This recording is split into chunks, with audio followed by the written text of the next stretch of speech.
जी हम अपनी next video के साथ हाज़िर हैं। आज हम अपनी वीडियो में चैप्टर नंबर 1 9th क्लास का मैथमेटिक्स है।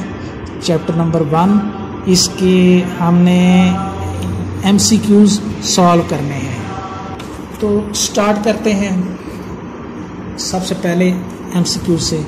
चैप्टर नंबर 1 है, 9th क्लास का मैथमेटिक्स है और उसके रिव्यू एक्सरसाइज हम स्टार्ट करने लगे हैं। तो यहाँ से सबसे पहला क्वेश्चन है, select the correct answer in each of the following. The order of A matrix 2 1 is. इसका ऑर्डर जो है, ये आपको पता है कि ऑर्डर जो है ये रोज़ और कॉलम्स की रोज़ और कॉलम्स की क्रॉस लिखी जाती है। यानी पहले नंबर ऑफ़ रोज़ यानी m होती है और फिर नंबर ऑफ़ कॉलम्स यानी n होते हैं। तो नंबर ऑफ़ रोज़ यहाँ पर 1 है और कॉलम 2 है। तो ये 1/2 इसका बी पार्ट जो है ये इसका आंसर है।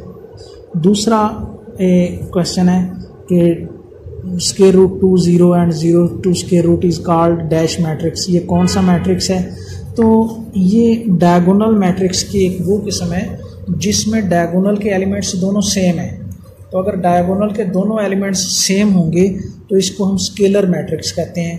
तो ये हमारे पास सी पार्ट जो है इसका ये आंसर बनता है। फिर इसी तरह नेक्स्ट पेज पे चलते जी। तीसरा क्वेश्चन जो है कि which is order of the square matrix. Square matrix जो है एक ऐसा मैट्रिक्स होता है जिसके नंबर ऑफ रोज और नंबर ऑफ कॉलम्स दोनों इक्वल होते हैं। तो यहाँ पे 4 किस्म के ऑर्डर दिए हुए हैं। इनमें से आपने देख लेना है कि जिस ऑर्डर में रोज और कॉलम इक्वल दिए हुए हैं वो स्क्वायर मैट्रिक्स होगा। तो यहाँ पर ए पार्ट जो है यही इसका आंसर बनता है, क्योंकि इसमें 2/2 यानी नंबर ऑफ रोज भी 2 दी हुई हैं और नंबर ऑफ कॉलम्स भी 2 दिए हुए हैं। तो इसलिए इसको हम कहेंगे कि ये इसका ऑर्डर है। उसके बाद ऑर्डर ऑफ ट्रांसपोज ऑफ। तो आपको पता है कि जब मैट्रिक्स का ट्रांसपोज लिया जाता है तो उसकी जो रोज़ हैं उनको कॉलम्स में इंटरचेंज कर दिया जाता है और कॉलम्स को रोज़ में इंटरचेंज कर दिया जाता है। तो इस मैट्रिक्स में चूंकि 3 रोज़ हैं और 2 कॉलम्स हैं यानी 3/2 इसका ऑर्डर बनता है। लेकिन इसके ट्रांसपोज का ऑर्डर जो है वो उसका उल्ट हो जाएगा, यानी 3/2 की बजाय 2/3 आ जाएगा। तो ये 3/2 तो ओरिजिनल इस मैट्रिक्स का ऑर्डर है, ये यहाँ पर इसका आंसर नहीं बनेगा, बल्कि इसका उल्ट जो है ट्रांसपोज का जो ऑर्डर है वो 2/3 होगा। इसलिए बी पार्ट इसका आंसर है। नेक्स्ट है adjoint of dash is. Adjoint में आपको पता है कि जो डायगोनल के एलिमेंट्स होते हैं उनको आपस में चेंज कर दिया जाता है। तो यहाँ पर भी देखते हैं कि डायगोनल के एलिमेंट्स चेंज हैं, यहाँ पे चेंज नहीं है, ये तो हो ही नहीं सकता। यहाँ पे भी नहीं चेंज है, यहाँ पे भी चेंज है। तो या तो ए है या डी है। नेक्स्ट हमारी जो कंडीशन है वो ये है कि इनकी साइन चेंज की जाती हैं।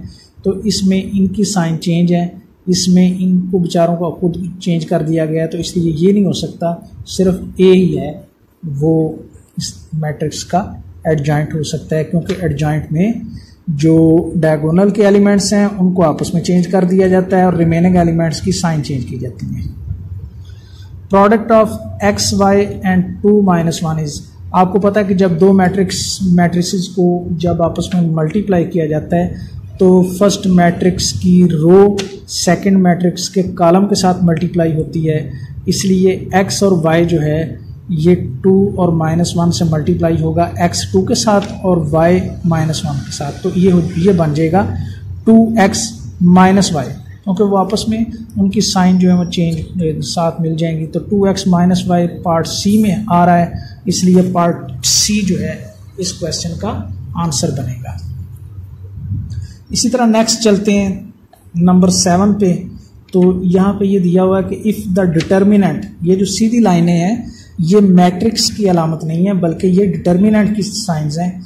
तो ये सीधी लाइनों में 2 6 3x ये 0 के इक्वल दिया हुआ है। अगर ये डिटर्मिनेंट 0 के इक्वल है तो फिर x की वैल्यू क्या होगी? आपको पता है कि 2 × x यानी 2x जो है 6 3s are 18 -18। तो 2x -18 0 के इक्वल होगा।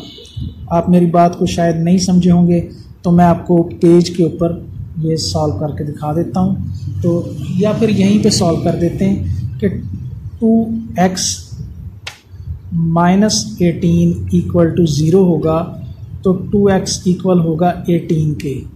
तो आपको पता है 2 उस तरफ जाकर डिवाइड करेगा तो x की वैल्यू 9 आ जाएगी। तो ये ए पार्ट हमारा दुरुस्त हुआ।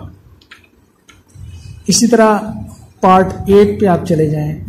पार्ट 8 में यह है कि if x is equal to x plus -1 -2 0 -1 और ये 1 0 0 1 है, then x is equal to. इसके लिए आप सिर्फ ये मैट्रिक्स जो x में ऐड हो रहा है इसे आप दूसरी साइड पे ले जाएं। तो दूसरी साइड पे जाने के बाद ये इसमें से सब्ट्रैक्ट होगा, तो इस तरह होगा कि जो इसकी साइन है वो इस तरफ आके चेंज हो जाएंगी। सीधी सीधी बात है, इसमें इसको ऐड कर सकते हैं साइन चेंज करके। तो 1 + 1 2, 0 + 2 2, 0 + 0 0 और 1 + 1 2। तो ये आंसर पार्ट 4 में आ रहा है। इसको हम दोबारा भी यहाँ पे मैं सिंप्लीफाई करके आपको बता सकता हूँ कि x इज इक्वल टू 1 0 0 1 और इसमें इसे ऐड कर देंगे साइन चेंज करके, या यहाँ पे सब्ट्रैक्ट का साइन लगा दें और साइन चेंज ना करें, -1 -2 0 एंड -1। तो जब ये आपस में इनको सॉल्व करेंगे तो 1 माइनस माइनस प्लस हो जाएगा 1, तो ये 2 आंसर आएगा। तो इस तरह इसको सॉल्व करके तो ये डी पार्ट जो है इसका आंसर ये बनता है। इसका क्वेश्चन नंबर 2 जो है इसमें ये कहा गया कि इन चीज़ों को कंप्लीट करें। तो इसको कंप्लीट कैसे करना है? सबसे पहले ये पूछा गया कि ये 0 0 0 0 क्या है। असल में ये करवाने का मकसद ये है कि एग्ज़ाम में, चूँकि पंजाब बोर्ड्स में एग्ज़ाम में ये सारी चीज़ें जो हैं ये MCQs की फॉर्म में आती हैं, लेकिन यहाँ पे फिल इन द ब्लैंक्स हैं। तो इसके MCQs की फॉर्म में भी ये क्वेश्चन बोर्ड में दिया जा सकता है। तो फॉर योर नॉलेज ये आपके लिए अच्छा है कि आप इसको समझें। कंप्लीट द फॉलोइंग 0 0 0 0, इसमें चारों 0 मेंबर्स हैं, तो इस मैट्रिक्स को नल मैट्रिक्स कहते हैं। इस मैट्रिक्स को हम null matrix NULL null matrix कहेंगे। ये 1 0 0 1 है, तो ये आइडेंटिटी मैट्रिक्स होगा। इसके बाद यहाँ पे ये कहा गया कि एडिटिव इनवर्स, तो एडिटिव इनवर्स में आपने सिर्फ इनकी साइन चेंज करनी है, यानी -1 + 2 -1 +1 -1 + 2 +1 और 0 वैसे का वैसे ही रहेगा। ये इसका एडिटिव इनवर्स हो जाएगा। एडिटिव इनवर्स में आपने सिर्फ और सिर्फ इनकी साइन ही चेंज करनी है। इसके बाद पार्ट 4 की तरफ चले जाते हैं। In matrix multiplication in general AB is not equal to, तो यहाँ पे आपने साइन लगाना है इज नॉट इक्वल टू, यानी इक्वल का साइन लगा के फिर उसके बाद उसके ऊपर ऐसे लाइन लगाते हैं। तो ये मैट्रिसेस में आमतौर पर ऐसा ही होता है कि AB और BA जो है वो आपस में इक्वल नहीं होते हैं। नंबर 5 है matrix A + B can be found if order of A and B is same. यहाँ पे सेम का लफ्ज आता है कि दो मैट्रिसेस अगर उनके ऑर्डर्स सेम हैं तो तभी आप उनको ऐड कर सकते हैं। Number 6, a matrix is called dash matrix if number of rows and columns are equal. तो अगर नंबर ऑफ रोज और नंबर ऑफ कॉलम्स आपस में इक्वल होंगे तो आप उस मैट्रिक्स को स्क्वायर मैट्रिक्स कह सकते हैं। तो आप उस मैट्रिक्स को क्या कहेंगे? Square matrix. तो ऐसा मैट्रिक्स जिसमें नंबर ऑफ रोज और नंबर ऑफ कॉलम्स आपस में इक्वल होंगे तो उसको हम स्क्वायर मैट्रिक्स कहते हैं। तो इस तरह यहाँ पर ये हमारे ऑब्जेक्टिव टाइप जो है review exercise number 1 9th class का वो यहाँ पे कंप्लीट होता है।